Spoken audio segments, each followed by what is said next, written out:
दोस्तों, सरकार कहती है कि हम कानून वापस नहीं लेंगे। किसान कहते हैं कि कानून जब तक वापस नहीं होगा हम जाएंगे नहीं।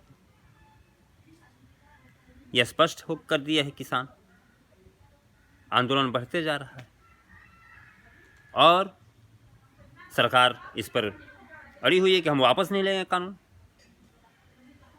और ये बात सही है। जरा गौर कीजिए, अगर इसको वापस लेना होता या अगर लेंगे भी तो अभी नहीं लेंगे। ये कुछ दिन और टानेंगे, खींचेंगे सरकार, चाहे तो आज ख़त्म कर दे वापस लेके।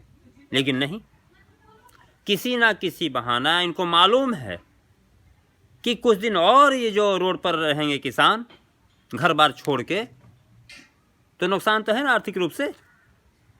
इस सरकार को तो आर्थिक रूप से हर तबके को कमज़ोर करना है। किसान हो, मजदूर हो, युवा हो, तालिबे इल्म हो, हर तबका है जिसको टाइम टाइम पे ये टारगेट करके सरकार कमज़ोर कर देगी। आपको लग रहा है क्या जो किसान पंजाब से, राजस्थान से, यूपी से, चाहे जहां हिंदुस्तान के किसी भी कोने से जो वहाँ पहुँचे हैं अपने काम धंधा छोड़ के, आर्थिक रूप से कमज़ोर नहीं होंगे? हक की लड़ाई लड़ रहे हैं, ज़रूरी है। लेकिन सरकार ये जान रही है कि इस लड़ाई में हमारा तो कोई जा नहीं रहा है।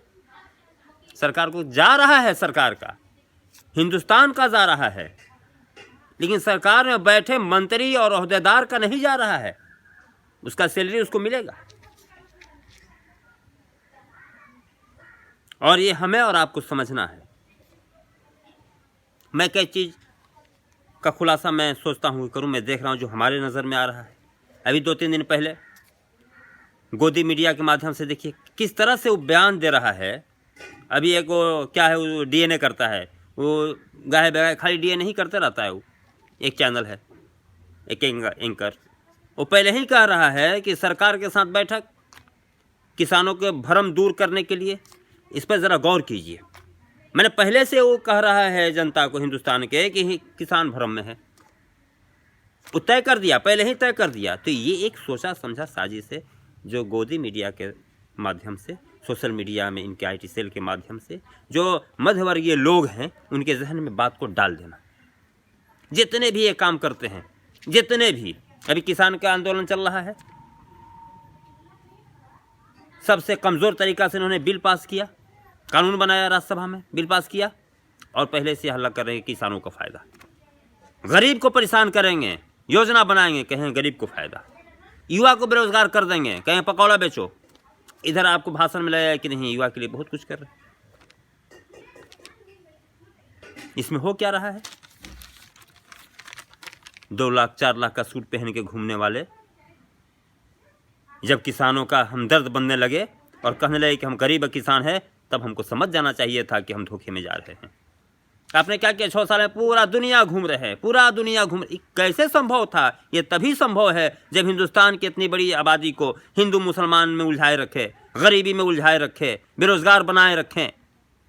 नौजवान जब बेरोजगार रहेगा तो कभी वो खालिस्तानी उसको बना दिया जाएगा, कभी पाकिस्तानी बना के शो कर दिया जाएगा। अभी देखिए क्या हो रहा है किसान आंदोलन में। वहाँ खालिस्तानी है, वहाँ पाकिस्तानी है, वहाँ चाइना के तर्ज पर काम हो रहा है, चाइना वाले के समर्थन है। ये सब ये पहले से ये तय करके रखे हैं कि हम इसको कौन कौन सा रंग देंगे। कैलाश विजयवर्गीय जी को तो यहाँ मिल गया ना जेट सुरक्षा और बुलेट प्रूफ गाड़ी। इनके पास सारा योजना है।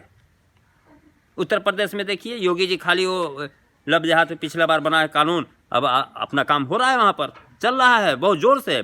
सारा योजना जो 6 साल में बना होगा, इतना तेज़ी से काम नहीं करता होगा इनका कानून और इनका जो अफसर है, लेकिन इस पर बहुत तेज़ी से काम चल रहा है। ये बात को समझना है दोस्तों। इसमें जो छुपे राज हैं ये समझिए। मैंने कहा था आपको सीए के टाइम में कि इनके झोली में ना जाने ऐसे कितने कानून और कितने तरीके हैं जो आने वाले 2024 तक जनता को उलझा के रख देगी। और देखिए सीए के बाद ये किसान बिल आया, कानून बना। क्यों? उसको मालूम है कि जैसे ही हम ये कानून लाएंगे किसान रोड पर होगा, और ये चाहते हैं कि हर वो तबका रोड पर रहे, तब तो परेशान रहेगा। एक महिला अभी देखिए जनक की धरती पर अवतार ली हुई है।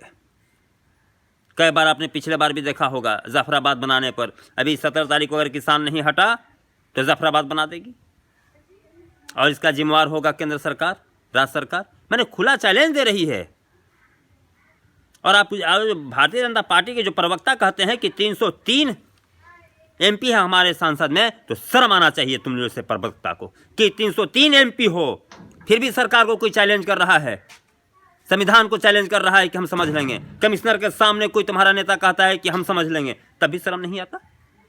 फिर काहे का 303? काहे का 303? जब इतने कमजोर हो तुम, दे के देखो दूसरे के हाथ में।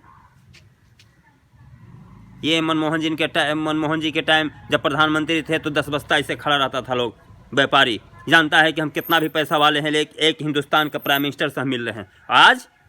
आज क्या हाल है? जान रहा है कि इनको तो हॉस्पिटलों में आ जाएंगे बच्चा देखने नाती पोता। ऐसे प्रधानमंत्री हम लोगों ने चुन के रखा है जब से सरकार बनी है।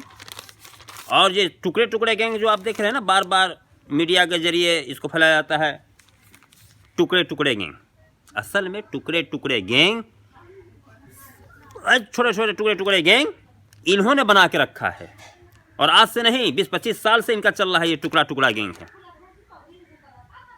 ये टुकड़ा टुकड़ा गैंग इसलिए टुकड़ा टुकड़ा कहते हैं, जानते हैं कि टुकड़ा टुकड़ा गैंग हमने बनाया है। हर जगह इन्होंने टुकड़ा टुकड़ा गैंग खड़ा कर दिया है। एक गोदी मीडिया बना दिया है, एक टुकड़ा गैंग हैदराबाद में छोड़ दिया है।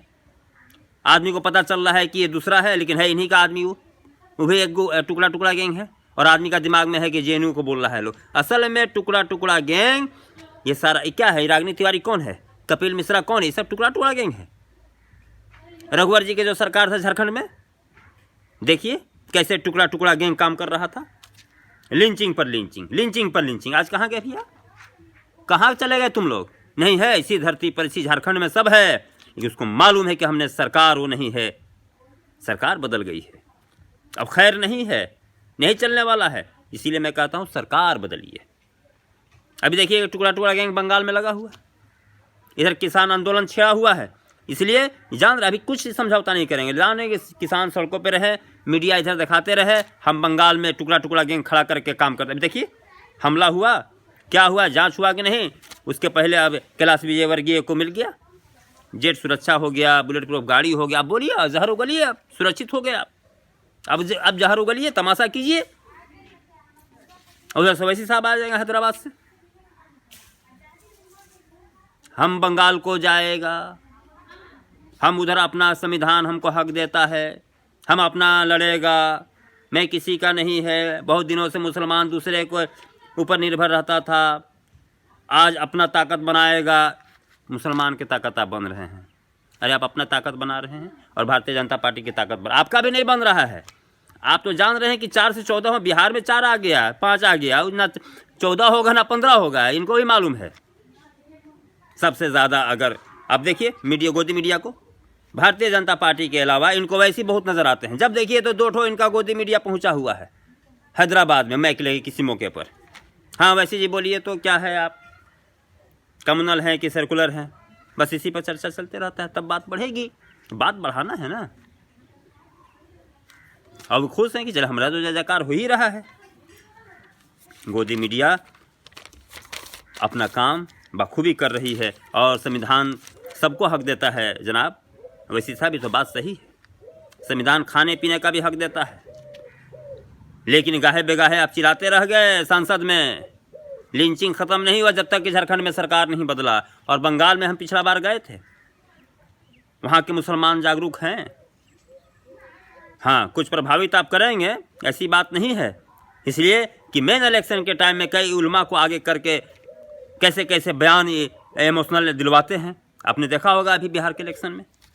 संविधान इनको इजाज़त देता है, संविधान तो इजाज़त देता ही, तब ने इसी देश में गाय के दूध पीने वाले भी इसी मुल्क में हैं और गाय के मूत्र पीने वाले भी इसी मुल्क में हैं।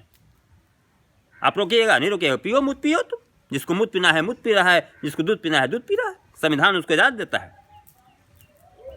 दोस्तों, हमको और आपको समझना है, ये सब इनकी चाल है। और किसानों से मैं अनुरोध करता हूँ, हम भी जो एक मिर्चा का गांच भी अगर उगाता है, एक बैगन भी अगर उगा रहा है, वो भी बोला हम भी किसान, हम भी किसान बोलो। क्योंकि आपने देखा होगा इलेक्शन के टाइम में हम भी चौकीदार, जो चौकीदार नहीं है, बैठा हुआ क्लर्क है बैंक में, वो भी कर रहा हम भी चौकीदार। उसको कोई लेना देना नहीं है, चौकीदार कोई कहीं दूर दूर तक नहीं है, कर रहा हम भी चौकीदार। इसीलिए अगर आप एक बैगन भी नहीं है तो आज से आप एक बैगन, एक मिर्चा का पेड़ लाइए, पौधा लाइए, उसको रोज पानी दीजिए और कहिए हम भी किसान, ताकि किसान की ताकत बने। ये मौका है, यही मौका है। और एक दिन ऐसा आएगा कि ये सरकार का जो मनोबल बढ़ा हुआ है, जो नाजायज कर रही है हिंदुस्तान के हर तबके के साथ, एक दिन इसी में उलझ के रह जाएगी, इसी में उलझ के रह जाएगी। आप वहाँ तक ही जुल्म कीजिए जहाँ तक लोग बर्दाश्त कर सके। ज़्यादा करेंगे, अति कोई चीज़ का भी अच्छा नहीं होता। आप अति कर रहे हैं। आज किसान अन्नदाता सड़कों पर है जी, ठंडक के मौसम में। आप हैं क्या? आप तो जेड+ स्पेशल सुरक्षा में बैठे हैं अपने मंत्रालय में, आराम से कानून बना दिए, बैठे हुए हैं। मर रहा है किसान, ठंड में मर रहा है, आपको कोई फिक्र थोड़ी है। दोस्तों, साथ दीजिए किसानों का और कहिए कि हम भी हैं किसान।